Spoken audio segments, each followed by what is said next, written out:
Howdy Earthlings, I was watching this video earlier today by a small collaborative YouTube channel called Back of the Rack. They make gaming videos kind of like mine, where we just talk at the camera about things we like or whatever is bothering us at the moment. In this one, Sunday talks about gaming backlogs and how we all have more games than we'll ever be able to finish now, and the existential dread that comes with FOMO, the fear of missing out. So I wanted to talk a bit about backlogs and how I personally handle mine. Make sure to check out Sandy's video after mine. I put it on the end card. Let's start with what a backlog is. It's kind of like a bucket list. It's a list of things that you want to do eventually, that you want to get done. I don't want to say before you die, because no video game is so important or so great that if you die without playing it, that you're gonna be, haunting people in the afterlife or something. When we were kids, we didn't have backlogs. I grew up poor, but my mom always found a way to make sure I could get games.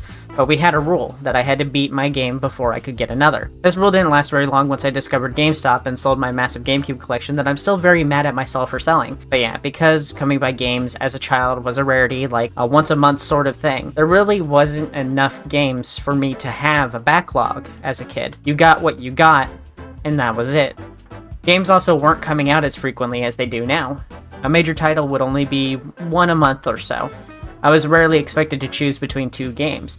Now we have 5 or more great games releasing in the same month. I mean, I guess having too many options is a great problem to have, but it's not a sustainable problem. We've had this happen before with the Atari in the first video game crash. There could be another video game crash coming if developers don't slow down and, stop making more than we can possibly buy, because they start to run out of money if they do that. But it's just not sustainable, not for me and not for the publishers. Most of the time as a kid in the early 2000s, you got what you got, and that was it for the month or two.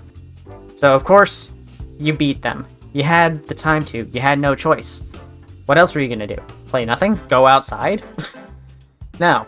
Now, as adults, we can buy what we want, when we want, and we have money, not enough time. It's like that one Twilight Zone episode. There are more books than we have time. Now we walk up to our shelves, look at our libraries, and we stare blank-faced, unable to choose, so we return to the same thing we always play, or we play nothing at all, making the backlog problem even worse. I'm someone who loves JRPGs, and each of them are at least 30 hours apiece, most of them running around the 50-hour mark, and I don't think I'll ever have the time to play all of them. So I make videos as an excuse to force myself to go back and play one that I haven't yet. If you're someone with ADHD, you know what it's like to have too many chores to do. You try to pick one, and in the end, you do none of them, and the house just gets dirtier. So you have to do these little tricks to get yourself to do literally anything. A backlog is the same.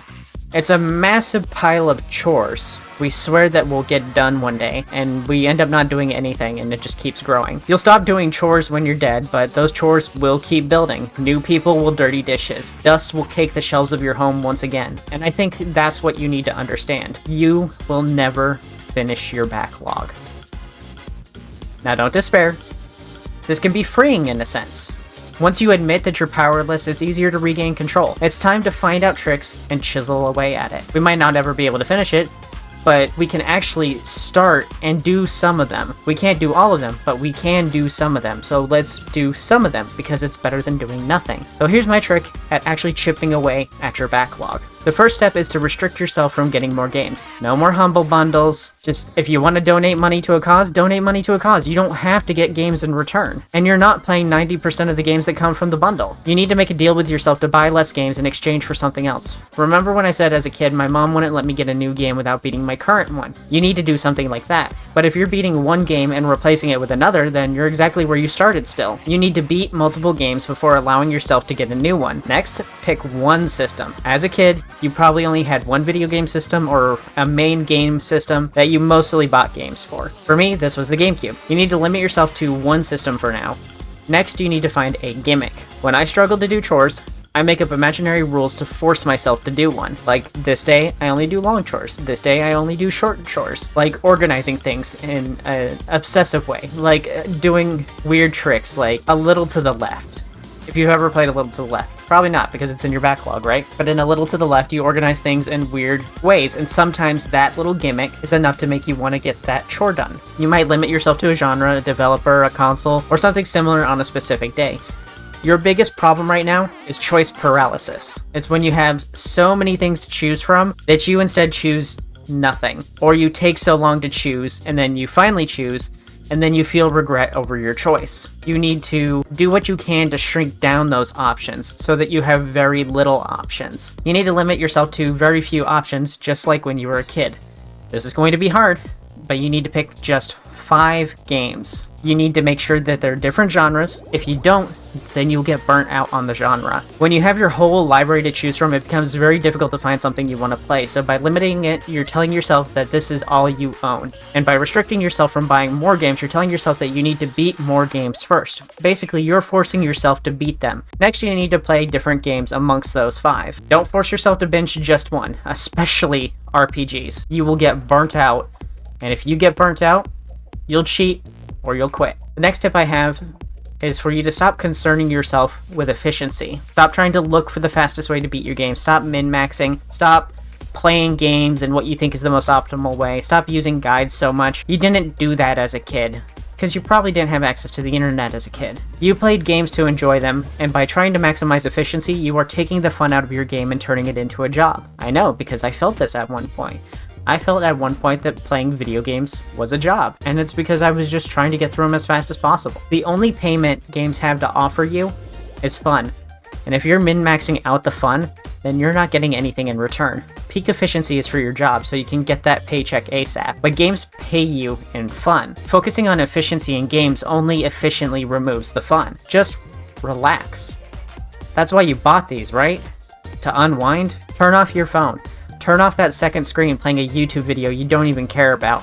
Finish this one first though. Just give the game your full attention, and if that means being bored, suck it up and let yourself be bored for a goddamn minute. If you're bored for too long though, it might be time to switch discs. But the most important of these tips is that.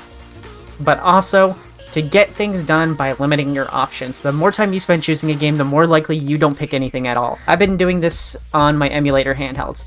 I limit myself to just 5 games per system, and I don't install any more until I beat what I have. I'm back to beating at least 1 game a week. Now what you can also do is you can stream it, but that's optional. As I've started streaming, I found myself finishing more games because I hold myself accountable for the audience's enjoyment. They want to see the ending just as much as I do.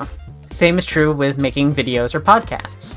When I have to talk about them, I kind of need to play them a lot or beat them. But again, this is optional, and by making videos or podcasts, you're spending more time editing than you are gaming, so it's not for everybody. Now for the real final tip. Throw out your backlog. They're on your backlog because you don't want to play them right now. You don't have the time, or you don't care as much about them as you thought. When you were a kid, you played what you got and you enjoyed it or lived with the consequences. You want to beat your backlog? Get rid of your backlog. Start over. Don't make a backlog. Pick 5 games, finish them. You don't need a backlog, and you don't need to lie to yourself that you'll finish it or clear it out or even make progress on it. You don't owe anyone or any game your time. You play what you want to play, even if that means playing nothing. Thanks for watching, and thanks to the patrons who ensure my backlog never ends. Thanks again to Selena, Marius, Yini, Worm Syrup, Righty-Ante, Rask, Ver, WildKitty69, Beeve, Bait, Sly, Colorado Blue, Vaderson, and Linky. Also, Splackjack, and Molding Brick. Thank you all for watching. I'll see y'all next time.